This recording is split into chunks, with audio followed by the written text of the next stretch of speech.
নমস্কার বন্ধুরা, আমরা দুজনে কুকিং চ্যানেলে আপনাদের স্বাগত জানাই। বন্ধুরা, এখন তো পাকা তালের মরশুম, তাই খুব সহজেই বাড়িতে বানিয়ে ফেলুন পাকা তালের স্পঞ্জি পোড়া পিঠা। তাই আমি কিভাবে স্পঞ্জের মতো খুব সুন্দর হালকা পোড়া পিঠা বানাচ্ছি, ভিডিওটি না টেনে দেখতে থাকুন। তাহলে চলুন দেখে নেওয়া যাক। তো আমি এখানে কি কি উপকরণ নিয়েছি আপনারা দেখে নিন। এখানে আমি পাকা তালের কাপ নিয়েছি, এখানে এই দেখুন চাল গুঁড়ি নিয়েছি, সেদ্ধ করা ভাতের যে চালটা সেই চালটাই নিয়েছি আমি, যে চালের আমরা ভাত খেয়ে থাকি। তো প্রথমে এখানে আমি চিনেবাদামটা ভেজে নিচ্ছি। শুকনো কড়াতে আমি চিনেবাদামটা হালকা করে ভেজে নিলাম। এরপর আমি একটু হালকা করে থেতো করে নিচ্ছি। এই দেখুন হামানদিস্তা থেতো করে নিয়েছি, নিয়ে ঢেলে নিচ্ছি, দিয়ে খোসাটা বাদ দিয়ে দেবো। এরপর এখানে আমি কয়েকটা কাজু বাদাম নিয়েছি, সেটাও আমি থেতো করে নিচ্ছি।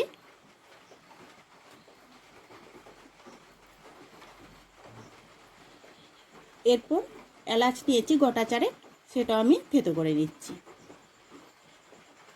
দিয়ে ঢেলে নিলাম। এরপর আমি এখানে রান্নাটা শুরু করছি। তো কড়াটা গরম হয়ে গেছে, কড়ার মধ্যে দিয়ে দিলাম জল অল্প করে, কারণ প্রথমে আমি গুড়টা দেবো না, কারণ গুড়টা পুড়ে যেতে পারে, সেই জন্য অল্প করে জল দিয়ে গুড়টা দিয়ে দিলাম। তো এখানে আমি 200 গ্রাম গুড় নিয়েছি, আখের গুড়। এরপর দিয়ে দিচ্ছি তালের কাপ, সেটাও 200 গ্রামের মতো আছে, দিয়ে ভালো করে মিশিয়ে নিচ্ছি।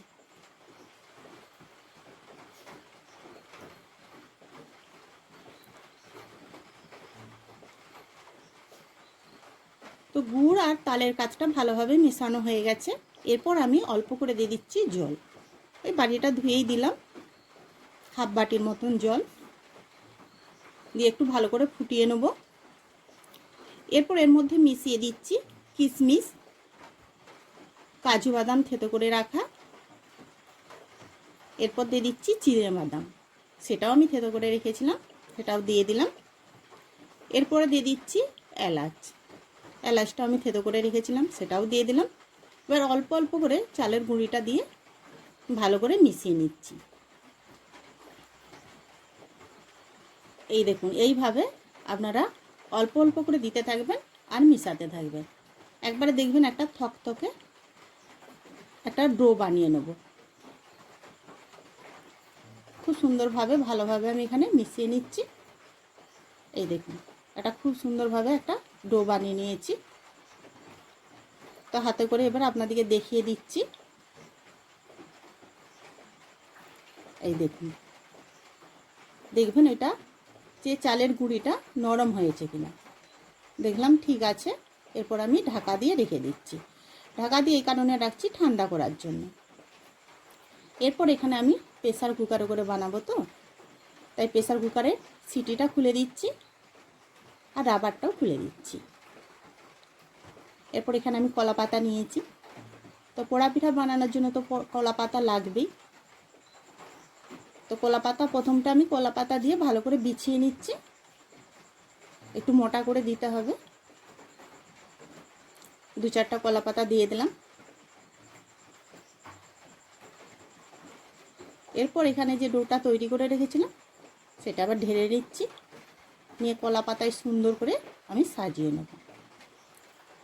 তো বন্ধুরা, আপনারা তো প্রত্যেকেই তো পোড়া পিঠা খেতে পছন্দ করেন, তো আপনারা বেশিরভাগ উনুনেই বানিয়ে থাকেন।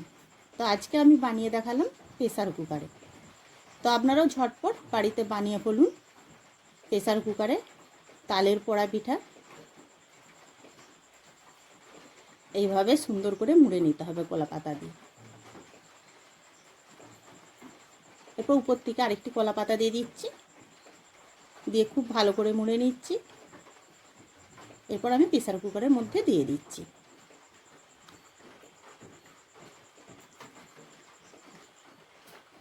ভালো করে আমি এই দেখুন সাইজ করে চেকে চেকে আমি বসিয়ে দিলাম। এরপর ঢাকনা দিয়ে ঢেকে দিচ্ছি। এরপর আঁচটাকে একবারে সিম করে দিতে হবে। তো আপনাদেরকে সেটাও আমি দেখিয়ে দিচ্ছি। গ্যাসটা জেনে নিলাম, এরপরে দেখুন একবারে কমিয়ে দিয়েছি, দিয়ে 1 ঘন্টা আমি বসিয়ে রাখবো। এরপর 1 ঘন্টা পর আমি চলে এসেছি। দেখুন কালারটা দেখুন, দেখতেও যেমন সুন্দর, খেতেও টেস্টফুল। তো একটি আমি চামচের পেছন দিক দিয়ে দেখে নিয়েছি রেডি হয়েছে কি না। যদি কাঁচা থাকে তাহলে লেগে থাকবে, আর যদি তৈরি হয়ে যায় তাহলে দেখুন একদম পরিষ্কার, কিচ্ছু নেই। এরপর আমি কলা পাতাগুলো তুলে দিচ্ছি। আর বুঝতেই পাচ্ছেন প্রচণ্ড গরম, এবং আস্তে আস্তে আমি তুলছি। তাহলে বন্ধুরা এই দেখুন ঢেলে নিয়েছি, দেখুন পুরো কেকের মতন লাগছে, দারুণ দেখতে লাগছে, একদম স্পঞ্জের মতো। তো আশা করি আপনাদের ভিডিওটি ভালো লাগবে, আর ভালো লাগলে সাবস্ক্রাইব করবেন, আমার পাশে থাকবেন নতুন নতুন ভিডিও পেতে। তো আপনাদেরকে একটু কেটে দেখিয়ে দিচ্ছি, প্রচণ্ড গরম, দেখতেই পাচ্ছেন। এ দেখুন ধোঁয়া উঠছে।